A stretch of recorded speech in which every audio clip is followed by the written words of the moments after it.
Divorce is a difficult and costly experience that can have a devastating impact on couples and their families. But it doesn't have to be that way. With a little effort, you can increase your chances of staying happily married. Here are 10 simple tricks to not get divorced.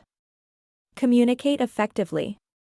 This is probably the most important tip on this list. If you can't communicate effectively with your spouse, you're setting yourself up for failure. Make sure you're able to talk to each other about your feelings, your needs, and your goals. Be willing to compromise. No two people are exactly alike, so there will always be times when you have to compromise.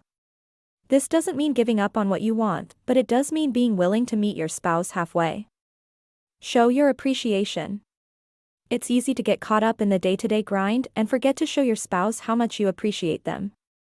But make sure you take the time to tell them how much you love and appreciate them, both verbally and physically.